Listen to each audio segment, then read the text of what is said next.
In this video I want to show you several typical tricks we can see in the Zukertort system. And let's start with the game played by Efim Bogolubov against Anderson in 1931. As we know, we can reach the Zukertort system position via different move order. This is the Queen's Indian move order, Bishop d3 e6, castle, Bishop e7. So this is interesting moment where White can play c4, knight c3, they can play b3, bishop b2, and later find the place for knight on b1. Or they could play knight bd2 like Bogolubov did in the game, and after d5 we see standard Zukertort system position. So he decided to put the knight on e5 immediately, and then played b3, c5, bishop b2.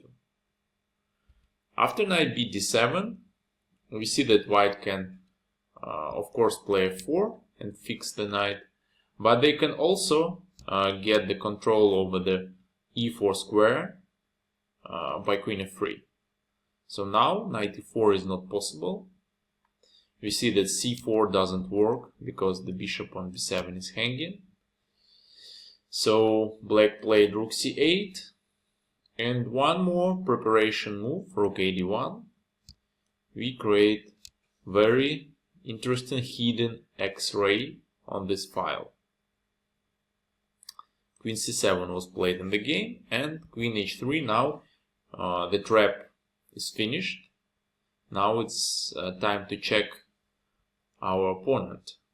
So in the game, black played bishop d6, and this was totally bad move, because after knight takes d7, you see that knight can't take because of checkmate. And after queen takes d7, d takes c5, and now our second bishop joined to the game, and we see that black has big problems. If they take on c5, bishop takes, okay, checkmate is inevitable. So instead of bishop d6, they could play knight e4 to close the diagonal for light square bishop. But in this case, White can take on d7. And after queen d7, we see now the meaning of the move rook a d1. In the opening it was a bit unclear why should we play like this, but now we have two options. We can take on e4 by bishop and then take on c5, and you see that we are ready to take on e4, and the queen is hanging. Also we can play d takes c5, and after knight g5, queen g3, f6, take on b6, and keep healthy extra pawn and initiative. So this is very interesting queen f3 and rook a d1 move order. We keep control over the e4 square and then transfer queen to h3 and create this pressure on the king side. The second game I want to illustrate you is Zukertort against Nimzowitsch. We saw standard move order in the beginning. Knight bd2 may be a little premature, but okay, it's possible. Knight c6, bishop b2, bishop d6, bishop d3, castle, and White decided to play a3 and prevent knight b4 move. After b6, knight e5, bishop b7, f4 was played. Now we see that position of knight on e4 will be unprotected because of the black knight on c6. So black decided to play in a different way. They played a6, and after queen f3 they played b5. As we saw this in Yusupov game against Savchenko, White should not let black play c4, and they have two options, two standard ways to take on c5 or to play c4. But to play c4 here is not good because black are ready for this open position. That's why Zukertort Maevskii took on c5 and then castled. So this is another idea to open these two bishops and create pressure on the king side. Then we can transpose our queen, and maybe the knight via 3 to g5 or rook. And black should be careful right now, because if they try to play queen b6 immediately, white of course could play rook a e1, but also knight takes c6, worth attention. And after check, bishop takes, bishop f6, and we see that bishop h7, and then queen h5 and queen g4 and rook f3. So we see that position is absolutely lost for black. Other idea is to play instead of this knight d7. Now we can take this knight and play queen h3. For example, if black plays h6, we can fix black's pawns on light squares. So we try to create something like a cage around this bishop, then play knight b3 and try to fix these squares with knight and bishop. If black plays instead f5, like this, we can play knight f3, sacrifice the pawn, and now we see that white keep strong initiative. So pawn on f4 is a poisoned pawn, because I can then play knight d4, and I'm ready to play also rook a e1, and we see that black bishop on c6 looks like a pawn. Okay, in the game rook c8 was played, and here b4 was a positional way of developing. For example, bishop b6. I can take first of all knight b3 and then take on c6, and knight d4, and we see that white's pieces are more comfortable here. On b4, black could play bishop e7, queen g3, and then we see the same type of position, that black's bishop on b7 and knight on e8 looks a bit strange. So in the game, white played queen g3, knight takes e5, bishop e5, bishop d6, and of course white should keep this bishop on the chessboard. For example, if black insists, then bishop b2, and I keep my threats on big diagonal. In the game, Nimzowitsch played queen c7, b4, and we see that if knight e8, we can follow with knight b3, then maybe knight c5, and we keep strong positional pressure. g6 was played, queen g5, and it was good time for black to play knight d7 and try to keep position stable, although white still keeps initiative. But in the game, knight e4 was played, and after trading bishop f6, h6, queen h4, we see that black loses here. So this is an example of what could happen if two white bishops woke up, and what they can create on the king side. So the third game I want to show you was played by Filatov against Mayer in 1996. So let's start. Standard move order. Castle, castle, b3, c5. Knight b d2, bishop b7, knight e5, knight b d7, f4, queen c7. Now we see that queen f3 is not a good move, because the bishop on b7 is protected, so black could play c4. a3 was played in the game. I'm not so happy about this a3 because knight on d7 can jump immediately to b4 like this, but okay, doesn't spoil the position. a6, queen e2, and now we see that knight e4 was playable move.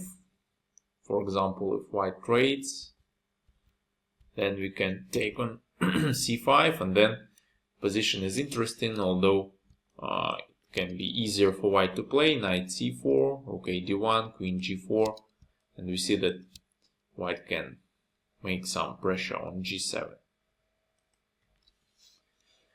In the game, black played b5, looks also interesting. They are ready to play c4, knight takes d7, and this is the moment where black should be careful, because if they capture with the queen, then suddenly d takes c5, and if black takes with the bishop, typical combination, and rook f3, and black loses. So instead of that, knight d7 was played and d took on c5. And now is the moment where three pieces can take on c5 and black chose their own way. If black plays bishop takes c5, we can see this typical Greek gift sacrifice. And for example, here f6 leads to rook f3, and if black tries to defend like this with pin, king h1, rook f7, rook takes e6, and we see that queen c5, rook e3, and I'm gonna play rook g3. If black plays queen f2, okay, rook e7, then queen g4, and then rook 1 to e3, and my first rank is protected. So we see that black loses there also.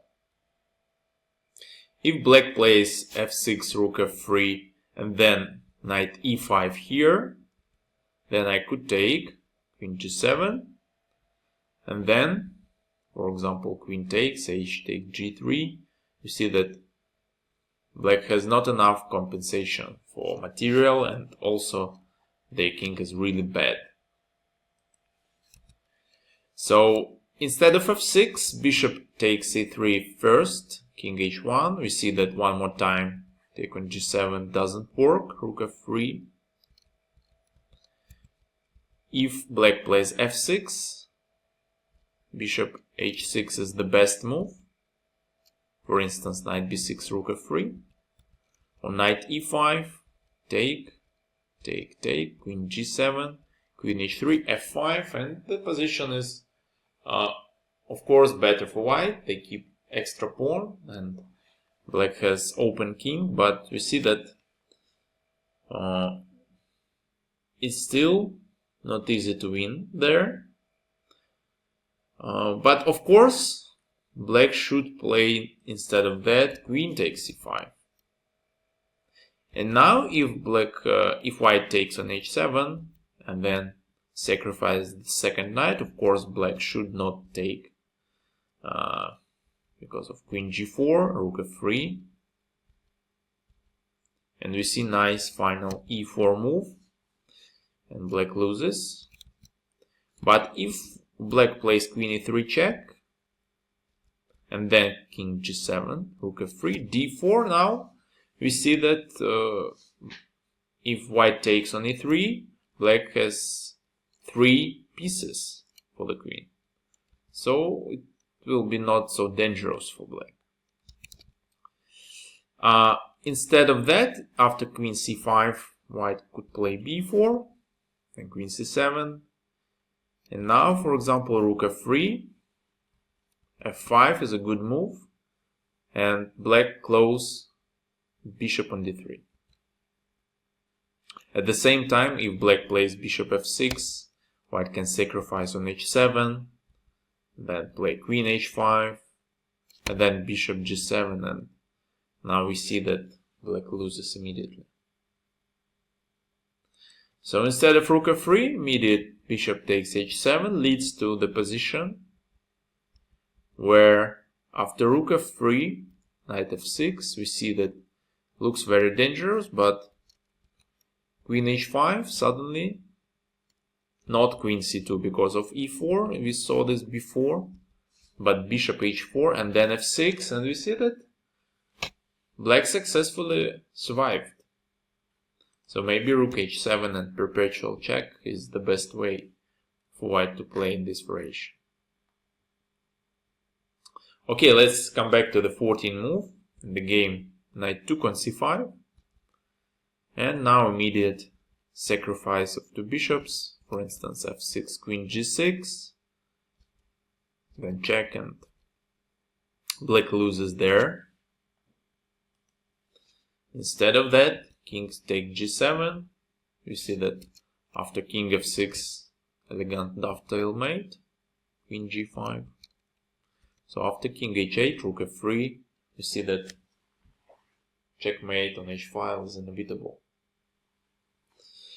So these were 3 games. We saw different tricks, and I want you to think about them, and when you play Zukertort system, try to apply them to the position you have on the chessboard, because it's not like the exactly one move order you have to remember and repeat it on the chessboard. It's about ideas. You can use them. You can use these ideas with sacrifice of 2 bishops, with opening these diagonals, and also the Bogolubov's trick with rook a d1 and transfer queen to h3.